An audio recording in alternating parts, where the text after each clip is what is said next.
Telugu capital భక్తి టీవీకి స్వాగతం సుస్వాగతం. నేను శ్రీలక్ష్మి. ఈరోజు మనతో శ్రీ శ్రీ శ్రీ ఆనంద శివకామేశ్వరి ఆశ్రమ పీఠాధిపతి శ్రీ శ్రీ శ్రీ శివకామేశ్వరి ఆనందమయ్య గారు మనతో ఉన్నారు. శివకామేశ్వరి గారు నమస్కారం అండి. నమస్కారం శ్రీలక్ష్మి గారు. శివకామేశ్వరి గారు, మనం వారాహి నవరాత్రులు చేసుకుంటున్నాం కదండి. వారాహిదేవి సైన్యాధిపతి అన్నారు. అవునండి. ఆమె శత్రు సంహారం చేస్తారు అని చెప్పారు. అవునండి. భూమికి ఆమె ఎక్కువ రిలేటెడ్గా చెప్తూ ఉంటారు కదండి. అవునండి. భూమి గురించి. అవును. మరి మన రియల్ ఎస్టేట్ వాళ్ళకి, భూమి కొనుక్కునే వాళ్ళకి ఏం చెప్తారన్నది చెప్పండి, వివరించండి. తప్పకుండా తెలియజేస్తానండి. తెలుగు క్యాపిటల్ భక్తి టీవీ వీక్షిస్తున్న ప్రేక్షకులందరికీ కూడా నా ఆశీస్సులు. వారాహి దేవత భూ సంబంధిత దేవత, భూమికి సంబంధించిన దేవత చెప్పుకుంటూనే ఉన్నాను. అందుకే చూడండి, ఆషాఢ మాసం మొదలవడంతో తొలకరి జల్లులు పడుతూ ఉంటాయి. కొత్తగా విత్తులు పంట నాటుతూ ఉంటారు. అంటే ఏంటి అంటే ఈవిడ ఏం చేస్తుంది అంటే ఆ భూమిని శుద్ధి చేస్తూ ఉంటారు కదా. అందుకని భూమికి శుద్ధి చేస్తారు కదా. మరి నేను చెప్పాను కదా, లోపల నుంచి తవ్వుకుంటూ వెళ్తారు. అందుకని భూ సంబంధితమైన దేవత. ఈ దేవతని ఆరాధన చేయడం వల్ల జీవితంలో అన్నానికి లోటు ఉండదు. వ్యవసాయం ఆమె కదా, మరి పంటలు సుభిక్షంగా పండుతాయి. అలాగే భూసూక్తం చదువుకుంటే మంచిదమ్మా. రియల్ ఎస్టేట్లో ఉన్న వాళ్ళైనా, అలాగే ఈ నవరాత్రి పూజ చేసుకునే వాళ్ళు ఎవరైనా సరే భూసూక్త పారాయణ. అంటే ఇల్లు కొనుక్కోవాలనుకున్నా, స్థలం కొనుక్కోవాలనుకున్నా చాలా చిన్నగా ఉంటుంది భూసూక్తం అనేది.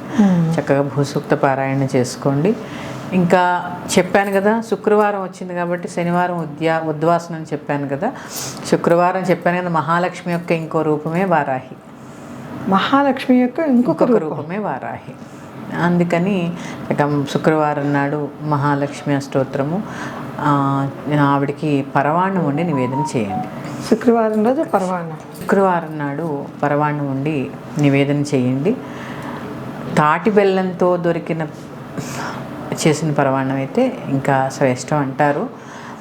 ఇప్పుడు అది లేదు కదా అని పరిగెట్టి అనవసరంగా వృధా ప్రయాసాలకి వెళ్ళక ఏ బెల్లం దొరికితే ఆ బెల్లంతో, మీకు అందుబాటులో ఉంటే తాటి బెల్లం, ఉంటే ఏ బెల్లం దొరికితే ఆ బెల్లంతో చక్కగా క్షీరాన్నం ఉండి, కాజు, జీడిపప్పు, కిస్మిస్, ఇవన్నీ ఇలాచి అన్నీ వేసి చక్కగా నివేదన చేయండి. చెప్పాను కానీ ఏదైనా శాంతి గురించే. శాంతంగా ఉండండి, శాంతిని కోరుకోండి, అన్నీ ఇస్తుంది ఆవిడ. అన్నిటికన్నా ముఖ్యంగా ధైర్యాన్ని ఇస్తుంది. ఎందుకంటే దండనాయిక కదండి. దండనాయకి ఆవిడకండి 12 నామాల్లో ఒక నామం ఉంటుంది, సమయ సంకేత అని. సమయ సంకేత అంటే దాన్ని ఏమంటారు అంటే ఆజ్ఞాచక్రేశ్వరి, సమయ సంకేత ఆవిడ నామాలన్నమాట. ఏంటి అంటే ఆ పంచుయాలిటీ. ఎందుకంటే ఆవిడేంటి సైన్యాధ్యక్షురాలు, ఉండాల్సింది ఏమిటి పంచుయాలిటీ. ఆ పంచుయాలిటీ చాలా నేర్పిస్తుందండి వారాహి. టైం మేనేజ్మెంట్, సమయ సంకేత కదా ఆవిడ పేరు. ఆ సమయానికి కరెక్ట్గా సంకేతం ఇస్తుంది, ఏ సమయానికి ఏం చెయ్యాలి అనే డిసిప్లిన్ నేర్పిస్తుంది వారాహి.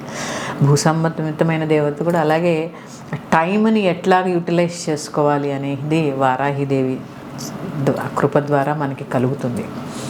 సమయ సంకేత, శివ, ఆజ్ఞాచక్రేశ్వరి. మనం షట్చక్రాలు చెప్పుకున్నాం. షట్చక్రాల్లో భాగంగా ఆజ్ఞాచక్రానికి ఆవిడే అధిపతి.